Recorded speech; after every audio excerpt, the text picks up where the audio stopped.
Hola, aquí estamos una vez más junto a Muki Tenenbaum, explorando a través de estos videos su filosofía desilusionista, tratando de entender la teoría misálgica, la teoría del comportamiento humano como aversión, como huida del sufrimiento, y semana tras semana, como algunos ya saben, aplicando algunos de los conceptos más abstractos de las categorías de este pensamiento a situaciones de la vida cotidiana, incluso a cuestiones de actualidad.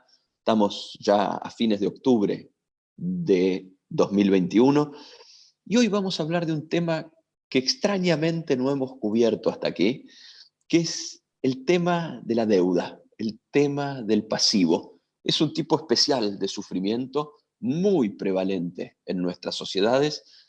Hemos hablado del préstamo, hemos hablado desde la posición del acreedor, pero no hemos tenido en cuenta el sufrimiento del deudor. Lo vamos a hacer muchísimo más allá del sentido estrictamente económico, pecuniario de la deuda, pero vamos a darle un espacio a la deuda desde el punto de vista misálgico, al pasivo desde el punto de vista desilusionista hoy. A ver, lo que parecería ser opuesto a prestamista sí, bueno, a prestamista sería, acreedor sería deudor. ¿Sí? Hay un deudor, hay un acreedor. Es cierto, es lo opuesto, pero no se parecen entre ellos, es decir, no es una cuestión que uno puede cruzar uno con el otro y te da lo mismo. No. Hay tantos factores que tienen que ver con el endeudarse desde el lado del endeudado, empezando por el hecho de que la libertad de tomar una deuda a veces no es tal. A veces tenés que tomar una deuda, no tenés más remedio que tomar una deuda. Mientras que de prestarla, lo hemos hablado, ¿te acuerdas en ese video? A veces también es obligatorio porque no tenés más remedio, pero en general es dispositivo. Cada uno puede decidir cuánto prestar, qué prestar, etc. Es decir, no son posiciones parecidas. Y si bien lo que no quiero es que la gente se confunda, y digo, bueno, me pongo acá, que no es así. Pero empezando con qué es la deuda en el sentido literal. La deuda nosotros sabemos es, tomé un préstamo de alguien y ahora yo lo debo. Y ahora yo tengo que pagarlo. Pero cuando yo dije préstamo, yo no dije nada, la verdad. No dije nada. No te dije por cuánto como porcentaje de lo que vos tenés, con qué urgencia, como dijimos antes, con qué nivel de urgencia, a cuánto tiempo el préstamo, cómo se devuelve, primero cuotas y después capital, o capital y cuotas juntos, o primero capital y al final cuotas. Estos son cosas que ocurren en ya el más financiero, pero aún así. ¿Cuál es la tasa de interés inherente de lo que hago? ¿Sí? Un poco nos olvidamos de las tasas de interés porque en el mundo estamos todos cerca de las tasas cero, me refiero en el mundo occidental y organizado y armado, sino no América Latina, donde las cosas son un poquito menos débiles. Pero entonces lo que tenemos es una deuda que tiene muchas características que hasta fuera de la palabra deuda no sabemos más. Mientras que cuando yo presto dinero, mucho o poco es importante, pero no es central. ¿Y con qué urgencia yo lo presto? Yo nunca presto plata con urgencia, no tengo urgencia de prestar. ¿Sí? Y además esto es un tema siempre que tiene que ver con desilusionismo. Si yo quiero, si yo presto dinero, yo probablemente me voy a olvidar del préstamo hasta que me lo tengan que pagar. Si no, no debería estar prestando el dinero. Si vos la vas a pasar mal, porque no sabes si te lo van a devolver, si va a haber tasa, no prestes. Esto es lo que te diría, por supuesto, el desilusionismo. A ver, esta es la típica aversión de sufrimiento. No vale la pena. Uno hace el cálculo. Y ojo, que cada uno sabe hacer el cálculo solo. Vos sabés, el desilusionismo tiene algo muy especial que no tienen otras filosofías. Y es, vos sabés, el conocimiento no está del lado del filósofo. El conocimiento está del lado del que escucha. Todo lo que hago yo es ponerle en relevancia cosas que él ya sabe para entender cómo funciona, cómo funciona uno. ¿Sí? Es como un médico que te enseña a ver cómo caminas. ¿Viste? Hay médicos que necesitan ver si estás caminando bien, si caminas torcido. ¿Sí? Lo que estoy contando es cómo caminas, pero vos sabés cómo caminas. Vos sabés cómo caminar para que no te duela. ¿Sí? No hay nada que yo te pueda agregar. A veces hay un médico que dice, no, mire señor, usted si le duele el ojo, tápeselo, no se lo tape, no sé, lo que sea, pero son cosas menores. El sufrimiento y por lo tanto la fórmula para solucionarlo lo tiene esa persona. Y la segunda cosa que quiero explicar, y es en qué no es lo mismo prestar o tomar prestado dinero hoy que lo era hace 200 años. Y no me refiero a la cantidad. Porque hoy el dinero que se toma prestado es algo mucho más común de lo que era en el pasado. Mucho más común, pero bueno, mucho más acceso. Está mucho más formalizado con los bancos, con todo el sistema bancario, pero también está el préstamo de la mafia, ¿sí? Para que estamos hablando de otra cosa. Y una de las cosas que tiene el tomar la deuda, que es una forma también de ahorro. Lo que quiero explicar es así. Antes uno quería comprarse un televisor. Antes uno quería comprarse un televisor. Parece que alguien está en contra de lo que estoy diciendo. Antes quería comprarse un televisor, ahorrabas. Con una plata base comprabas el televisor. Ahora es todo en cuotas. Es decir, el ahorro es una forma de ahorro, es una forma de llegar. ¿Cuál es la diferencia entre la más importante entre el ahorro y endeudarse? Es que en el ahorro, cuando vos tenés el dinero y llegás al momento de tener dinero para un televisor, podés decir, ¿sabes qué? No quiero mirar televisión. Me compro una heladera. O lo sigo juntando para tener un auto. O se lo dejo a mis hijos, o se lo doy a alguien, etc. Esa disponibilidad que tiene el ahorro no lo tienen cuotas. Una vez que vos te metiste en esto, es un televisor. Si después te aburrís del televisor, igual tenés que pagar la cuota. Y se te rompe el televisor, igual tenés que pagar la cuota. Es decir, de ahí en más vos sos, se dice en inglés, to service a debt. Sos servís la deuda. ¿Okay? Vos te convertís en un servidor del otro, del dinero. Pero eso, por supuesto, debería ser así. Pero la verdad, Florencio, y ahora llegamos al punto en donde tu opinión va a ser requerida, la verdad es que se sonambulea haciendo esto. La deuda de la cuota es de las cosas más sonambúlicas que hay. Es dinero que vos nunca viste, que pasa directo del banco al vendedor o a la financiera que te prestó el coso, y vos no te enteraste. Pero no lo digo yo, lo dicen los demás. La gente cuando yo decía, che, ¿por qué no ahorras en vez de comprar en cuotas? Me decían, primero porque tengo el aparato antes. Eso ya es una ventaja. Totalmente de acuerdo. La segunda cosa que me dicen la gente que se compra el televisor es, no me doy cuenta, no me entero. Es decir, podés sonambulear, no sufrís. Quiere decir que esa deuda no se sufre. ¿Qué opinas de esto, Florencio? Me interesa la discusión en general, ¿no? Del lado del acreedor, del lado del deudor, como vos decís, en lo que tiene que ver con el sonambuleo. El consejo que en su momento diste para acreedores me parece básico y transparente. Si es imposible sonambulear habiendo prestado, es una mala idea prestar. Aquí con la deuda es más difícil, porque como vos dijiste, esa libertad a veces no existe. A veces la deuda se nos impone. Pero la pregunta acerca de si nos deja o no nos deja sonambulear, me parece que sigue siendo la pregunta central. Todos estos mecanismos modernos que vos describís, formales, anónimos, bancarios, electrónicos, financieros, parecen tender a que sonambuleemos cada vez mejor, a que pese cada vez menos la deuda, ¿no? Entonces, yo creo que es interesante la discusión libertad-servidumbre, por decirlo así.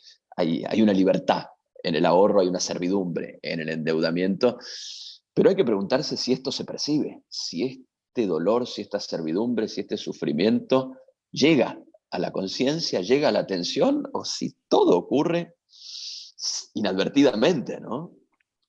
Mira, cuando yo era chico, ser deudor era algo malo. Uno dice, estoy en deuda. Incluso uno va a la Argentina a comer a un restaurante, es de las cosas más raras que hay. Pide un bife de chorizo. No, se lo debo. Pero es una respuesta bastante rara, pero tomando en cuenta lo que es una deuda. Pero la deuda tenía mal nombre. Y acreedor te lleva el nombre. Esta historia se fue cambiando. Y hoy tener deuda es incluso un poquito mejor que ser ese acreedor. Es decir, la moral pasó de la obligación de pagar una deuda a no te aproveches del pobre hombre y no le cobres intereses, o por qué no lo haces, por qué no le das más larga la deuda, o por qué no lo llamás a ver qué necesita, si durante el tiempo que le diste el préstamo necesita una ayuda en algo. Lo que estoy diciendo yo es muy común. Es decir, el acreedor se convirtió en el malo. Por supuesto, siempre hubo un acreedor malo, el judío Shylock, ¿sí? en el Mercader de Venecia de Shakespeare. ¿Sí? Siempre hubo ese prestamista, pero si no hay préstamos, no hay economía. A veces nos queda todo claro. Si no hay préstamos, no hay economía. Una economía basada toda en cash, hace mucho que la dejamos atrás, pero hace mucho. Esta economía puede mantener a 8.000 millones de habitantes en la Tierra, bastante, algunos mejor, otros peor, pero por lo menos a 6.000 millones de ellos, muy bien. ¿Por qué? Y porque está hecha así, porque está hecha con un salto.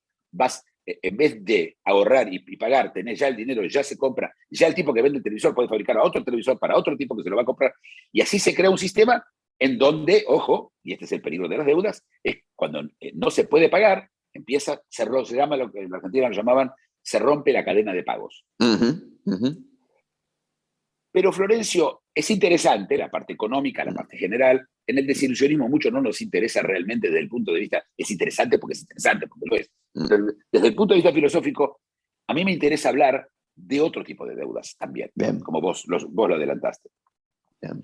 Yo quiero, hay deudas de cariño, hay deudas de personales de un favor. Alguien me hace un favor, yo le debo un favor. Es muy común que se dice, che, yo te hice un favor. Sí. Bueno, pero es la última vez, ¿sí? Ya estamos a mano. Hay toda una contabilidad de favores. Esto es muy común. Y así como hay de favores, hay de muchas otras cosas, ¿no? ¿Qué decís, Florencio? No, estaba pensando mientras hablabas, el debido respeto, una deuda de honor, incluso en las palabras del uso cotidiano. Se debe respeto, se debe pleitesía, se debe yo creo que se le adeuda cariño a una madre o a un hijo, ¿no? Hay una cantidad, una deuda de sangre con la patria en algún lugar contraída antes de nacer, ¿no? Yo le debo mi servicio militar muchas veces a la ilusión nacional. Me parece que es la misma estructura, pero va muchísimo más allá de lo pecuniario, ¿no? Va muchísimo más allá de lo monetario. Ahora, la pregunta es, hay un deudor, a veces no hay acreedor. Es decir, yo no digo que no hay nadie a quien pagarle, no dije eso. Que ese que al que le pagas no es un acreedor, no se siente acreedor, no está en el negocio perdón, al revés, prestamista. Si yo estaba diciendo bien. Entonces, del otro lado, digamos, el Estado te presta plata. Nosotros sabemos que el Estado no existe. ¿Sí? Es todo un grupo de señores con sándwiches, ¿sí? Recibiendo sueldos, y vos tenés que devolver préstamos. Hubo muchos préstamos. Esta historia se pone muy, muy importante, porque aunque sea un préstamo pecuniario, es el Estado, las ayudas que recibieron la gente por la pandemia. En muchos países hay que devolver esa ayuda. Hay todo. Pero además, cuando vos vas a estar en el hospital, yo te aseguro que todo enfermo que se recupera al final se siente en deuda con los médicos, se siente en deuda con las enfermeras, se siente en deuda. Y la deuda puede ser una cajita de chocolate, ¿sí? Y puede ser darle la tarjeta el día que me necesitas que yo mate a tu vecino. No, creo que no. Pero que necesitas algo. ¿Te acuerdas que el tema de los acreedores acá es muy importante en esta historia? Porque tenés, como decís vos, acreedores espirituales, acreedores de cosas abstractas, y tenés la mafia. ¿Sí? Eso también es una deuda. Ese sufrimiento de deberle a la mafia y el miedo que te rompan un dedo, ¿sí? o más, o la rodilla. Hay miedos que van junto con los préstamos. El préstamo no es el mismo para todos. No es lo mismo si me dio un banco una hipoteca sobre mi casa, donde tengo mi casa y que garantiza el pago de la hipoteca, que me dé un préstamo mi primo, mi mamá, mi papá, mi hijo o la Iglesia Católica. No importa quién. ¿Sí? A veces tomó prestado. ¿No? Se robó. ¿sí? Se llama tomó prestado. Eh, pero me parece importante entender de que del lado que, como te dije, no es una situación espejo en donde hay acreedor No, y no, no, deudo. no.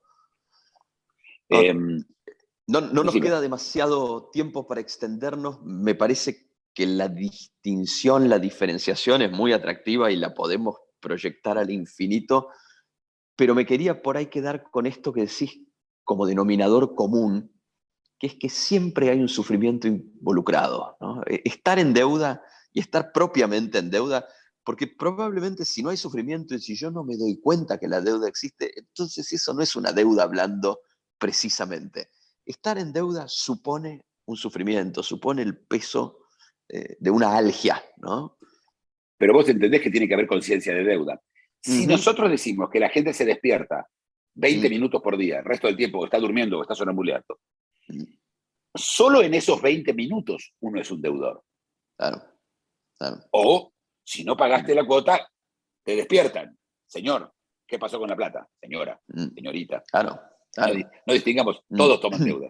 Pero además está la deuda, como te dije, pero aparte de deudas no cuantitativas, si me entiendes. Esto es todavía con dinero. mm, Pero si vos vas a las deudas, no con alguien que me hizo favor y que me salvó la vida. Estoy en deudas con mis padres porque me trajeron al mundo, ¿sí? O no. ujú, Mis hijos están en deuda conmigo, yo estoy en deuda con ellos. mm, Cuando yo pienso en tener un hijo, teóricamente estoy pensando en un hijo, no, estás pensando en cuánto te vas a endeudar. ajá, Pero pero ¿por qué con los hijos esa cuenta no es tan común? ¿Por qué la gente dice, che, me va a costar los útiles hacer la cuenta de todo lo que le va a costar? ¿Por qué no? Porque va a pasar dentro de mucho tiempo. mm, El efecto tiempo en la deuda lo conocemos. Por un lado se llama interés, pero por el otro se llama inminencia. ¿Cuán inminente es el pago que yo tengo de una ah, deuda? ah, Los americanos sacan bonos a pagar en 30 años. Realmente, eso es mm, una deuda, sí, pero las deudas son más intensas o menos intensas según cuán cerca es del tiempo, cuál es la tasa de interés, cuál es el nivel de compromiso de la persona que lo está pagando ujú, y cuántas veces cuando se despierta claro, recuerda que debe. muy bueno. Excelente. Es un tema para dedicarle rato largo, pero me parece que hemos cubierto por lo menos algunas aristas. ¿Seguimos la próxima? Hasta la próxima. Abrazo. Mm. Si te gustó el video, dale like y suscríbete. Síguenos en Facebook y en LinkedIn.